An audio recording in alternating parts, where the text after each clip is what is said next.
দেওর আর কি ফিস্ট আছে। দেওর তো বাড়িতে খাবে না, সেই জন্য দেওর মাংস এনে দিয়েছে আর ভাই মাংস এনে দিয়েছে।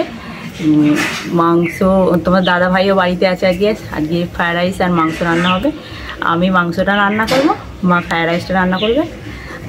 মা তো আবার মাংস খায় না, সেই জন্য একটু ডিমের কারি করা হবে। মা ফ্রায়েড রাইসটা করলে তাড়াতাড়ি হয়ে যাওয়ার জন্য মা ফ্রায়েড রাইসটা রান্না করবে, আমি মাংসটা রান্না করবো। দুজনে মিলে করলে তাড়াতাড়ি হয়ে যাবে বলে মা ফ্রায়েড রাইসটা রান্না করবে, আমি মাংসটা রান্না করবো। মাংসটা একটু ধুয়ে নিই।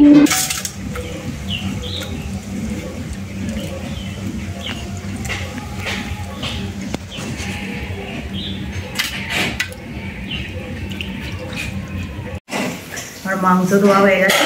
আমি এবার একটু তেল, লেবু, হলুদ একটু মাখিয়ে নেবো। তারপর মাখিয়ে ম্যারিনেট করে রেখে দেবো, তারপরে পরে আবার দেখা হচ্ছে। এই যে মাংস রান্না হবে আজকে, আমি ম্যারিনেট করে রাখবো, বৌমা রান্না করবে।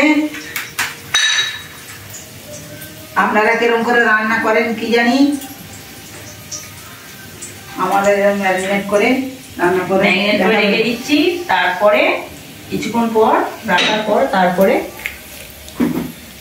ফ্রায়েড রাইসটা রান্না হয়ে গেলে তারপরে মাংসটা রান্না হবে। এদিকে আমি আজকে ফ্রায়েড রাইসটা রান্না করে দিচ্ছি।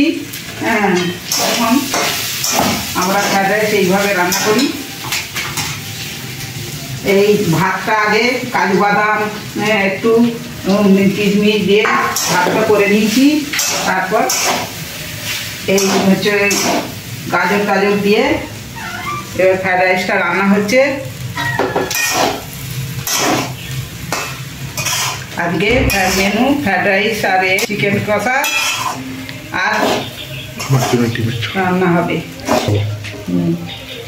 এই যে আমাদের ফ্রায়েড রাইস রান্না হচ্ছে। মাংস খাই না, ওই জন্য ডিমের কারি রান্না হয়েছে।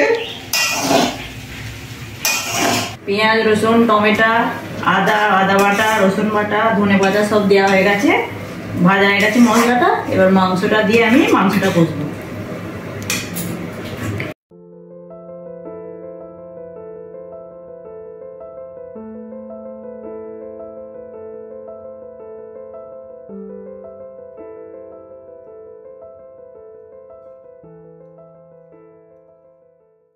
মাংসটা আমি রান্না করিনি, তারপরে তোমার সঙ্গে দেখা।